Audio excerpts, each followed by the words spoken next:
understand. Next question, please. We have one here.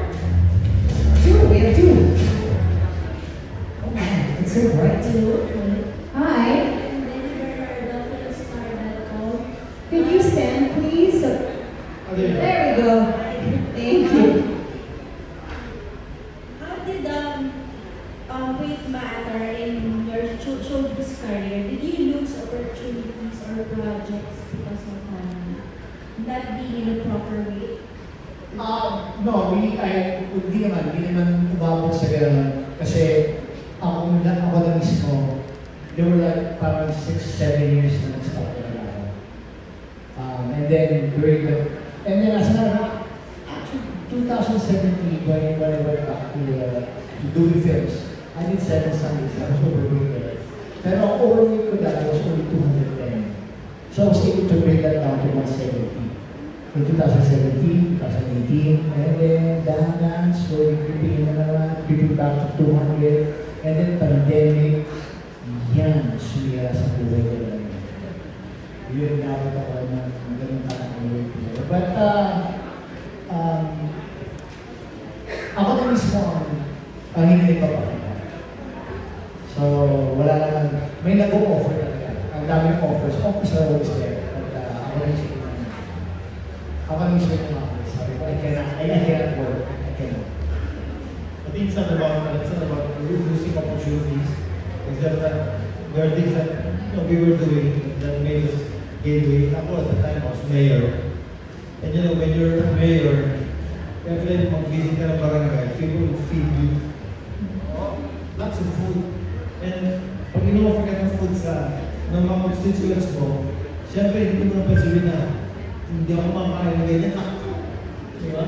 It's natural for us that when you're served food, you eat. And that's why I gained weight. So, dumating yung time na, sabi ko, I don't look that good anymore. But I look good pa rin.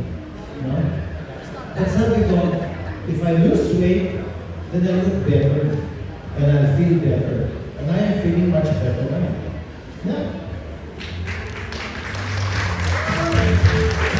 Perfect. It all starts from the inside. What's the heart rate? 120/80. Not bad, diba? That's good. Yeah. Yes. Very good. For 50 plus year old. Yes. Wala na yung maintenance. So, Yun, that's also so important. Wala na maintenance. Sa awa naman ng Diyos talaga, inabot namin ng weight there, or gano'n. Parang hindi, kaya nga, parang pinibigyan na kami, pinibigyan kami ng pagkakataw talaga na ayusin na bago pa magkasakit. And again, edit ko lang talaga.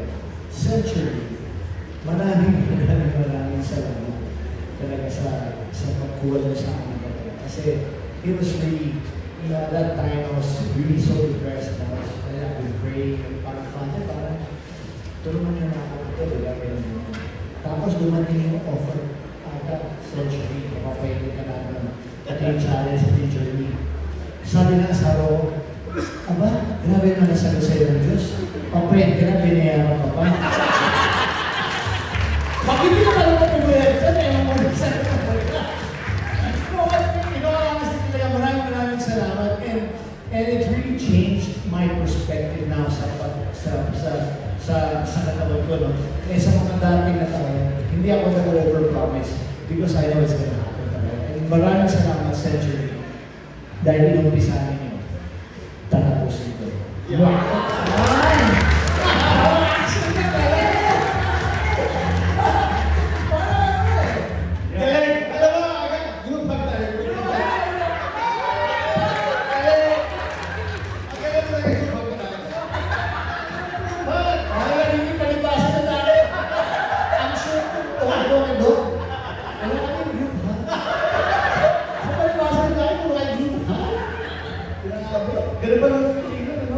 Thank you also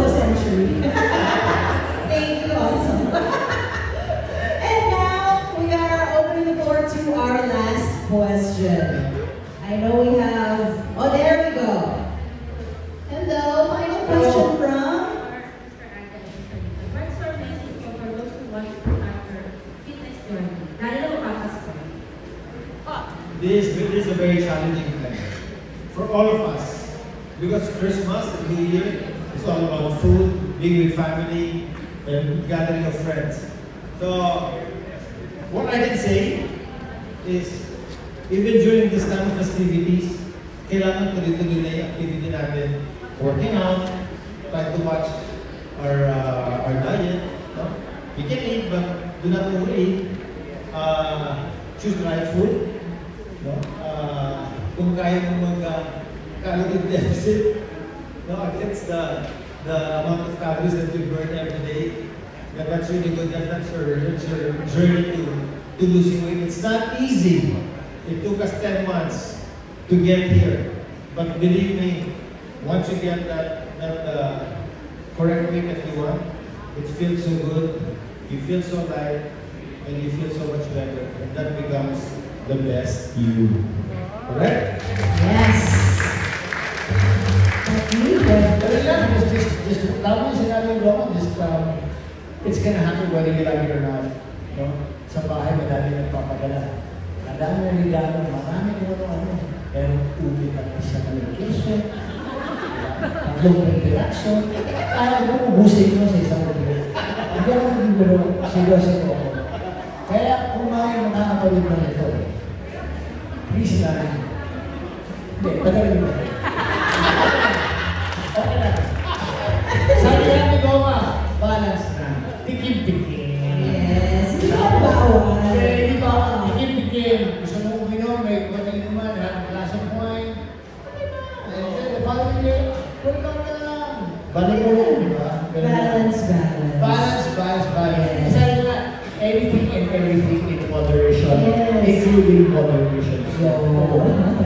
Because actually, people always ask me, so hindi ka na kumakain ng rice, hindi ka na kumakain ng sweets. No, I eat rice and sweets all the time. I love bread, I love pasta. Yeah. It's really moderation. It's the sugar I really cut. Yes, sugar talaga dapat bawasan.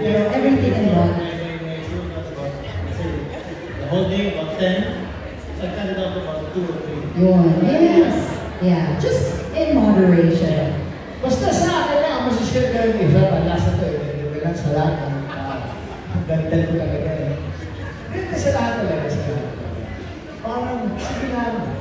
Sabi nga, bangon na, talaga.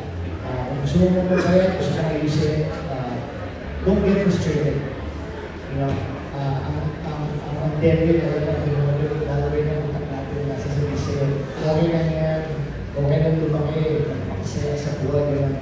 It's not true. Take care of your health. Eat right.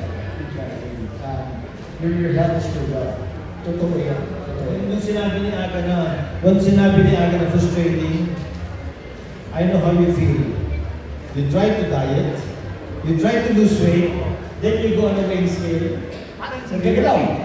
Kunyari, nagsimula ka 120. Wow, nakaka-1 week na ako. 115 na ako. Buka. Oo. Uy, 112. Nag-party ka, napuyat ka. Balik! After 2 days, uy, 180 na lang. Balik na naman, That's di ba? not frustrating, correct? Parang dalawang linggong pinaghirapan, tatlong linggong pinaghirapan, isang gabi ka na nakapagalit. Balik sa timbang. But, ito na. Huwag nyo rin paniwalaan masyadong timbang. Sinasabi kasi that's water weight also. So minsan, napoprustrate tayo, uy, tumaba ako ng 2 pounds, 3 pounds. Remember that? So, kasi yung iba, pag tumaba, pag nag-weigh in, nag-gain ng 3 pounds, nawawala na ng gana, di ba? So, I advise you not to so that's just water weight, napakain ka lang, balik ka lang, babalik yan. Importante, you lose fat inches. Always remember, Aga. Always remember. Weight loss is always a journey. Now you really have to enjoy this journey. Yeah. No?